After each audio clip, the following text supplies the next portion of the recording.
For decades, Boeing stood as the undisputed leader in commercial aviation. Its aircraft dominated the skies with iconic models like the 747, the 757, and the 787 Dreamliner.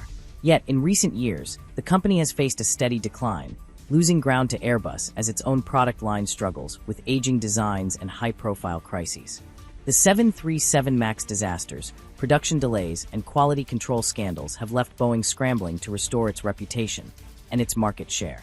Now, as Airbus tightens its grip on the lucrative mid-market segment with the A321XLR, Boeing's path to redemption may hinge on a single, long-awaited aircraft, the Boeing 797. If developed, the 797 could redefine the future of air travel by filling a critical gap between narrow-body efficiency and wide-body range. But the question remains, is Boeing too late? Can the 797 reclaim lost territory? Or has Airbus's lead become insurmountable? In the 1980s and 1990s, Boeing ruled the mid-market with two legendary aircraft, the 757 and the 767. The 757, in particular, was a pilot's favorite. It was a narrow-body jet with the power to take off from short runways, navigate high-altitude airports, and cross the Atlantic efficiently. Airlines loved its flexibility, deploying it on routes ranging from New York to Florida to transatlantic hops like Boston to London. Meanwhile, the 767 served as a smaller wide-body, ideal for mid-range international flights. Together, these jets gave Boeing near-total control over the middle of the market. In 2004, Boeing made a decision it would later regret. It stopped producing the 757. At the time, the aviation industry was reeling from 9/11, fuel prices were low, and airlines favored either small narrow bodies for domestic routes or large wide bodies for long-haul travel.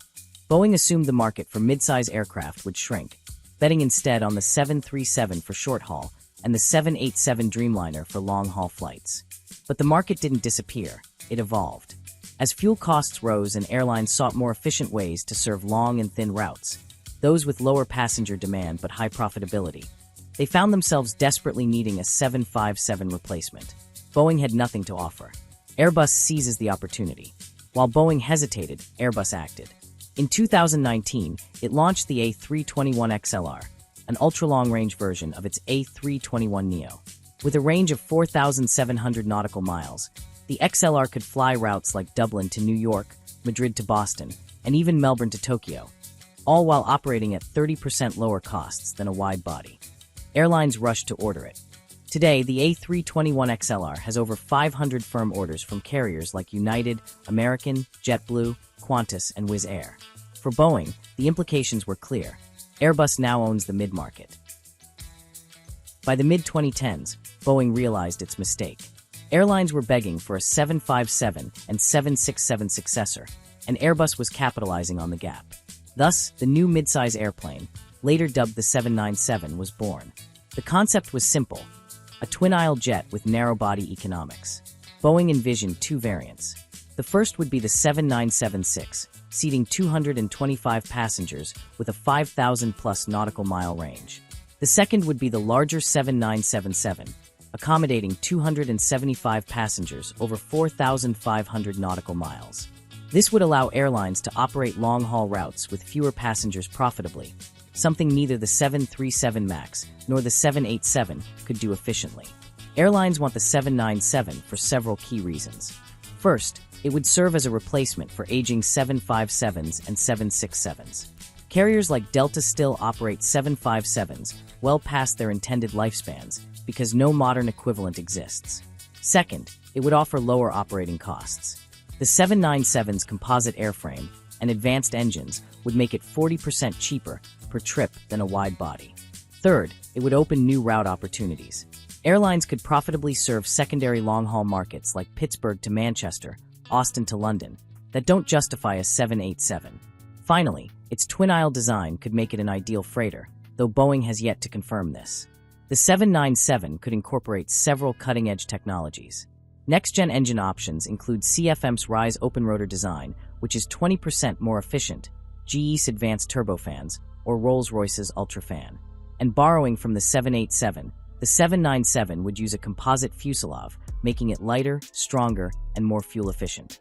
Boeing could also incorporate advanced aerodynamics, such as laminar flow wings or hybrid electric systems, to future-proof the design. Passenger comfort would be another advantage, with wider cabins, larger windows, and improved cabin pressure, like the 787, giving it an edge over narrow bodies. Boeing's recent track record raises serious concerns. The 737 MAX disasters resulted in 2 crashes, a global grounding, and billions in losses, shattering Boeing's reputation. The 787 faced production woes, with quality control issues leading to delivery halts and FAA scrutiny. The 777X has suffered delays, pushing its entry to 2025. Even Boeing's space division faces problems, with the Starliner spacecraft encountering setbacks. Airlines are rightfully skeptical. Before committing billions to the 797, they need proof that Boeing can deliver a safe, reliable aircraft on time. The A321XLR is already in service, with hundreds more deliveries coming by 2030. Even if Boeing launches the 797 today, it won't enter service until the early 2030s, giving Airbus a decade-long lead. Boeing's only hope is to make the 797 significantly better. If it offers longer range than the XLR, lower operating costs, and a superior passenger experience, then airlines might still switch. But if the 797 is merely as good as the XLR, Airbus will retain its dominance. As global air travel surges in the coming decades, Boeing's 797 could not only secure the company's future, but also reshape the economics of flying. With passenger demand projected to double by 2040, airlines will need more efficient, flexible aircraft to serve both established and emerging routes. The 797, designed specifically for this mid-market gap, could become the backbone of this expansion, offering airlines the perfect balance of range, capacity, and operating costs. The 737 MAX disasters were a devastating blow to Boeing's credibility. Years of production delays, quality control issues, and regulatory scrutiny have left airlines and passengers wary of the company's ability to deliver safe, reliable aircraft.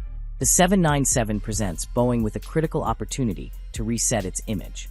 By developing a clean-sheet design, one that incorporates the latest safety advancements, cutting-edge materials, and next-generation engines, Boeing can demonstrate that it has learned from past mistakes.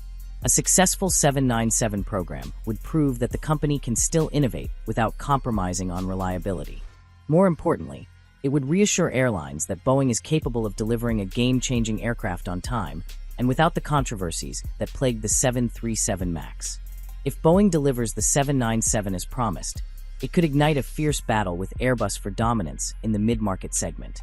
Airbus currently holds the upper hand with the A321XLR, but the 797's superior range and passenger capacity could force Airbus to respond with an upgraded or entirely new model.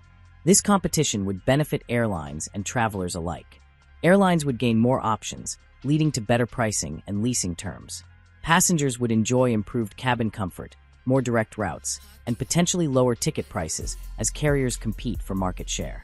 Moreover, the 797 could pressure Airbus to accelerate its own innovations, ensuring that the next decade of aviation is defined by better, more efficient aircraft rather than stagnation. So what's your take? Can the 797 truly compete with the A321XLR? Will lower operating costs translate to cheaper tickets? And is Boeing capable of delivering this aircraft without repeating past mistakes?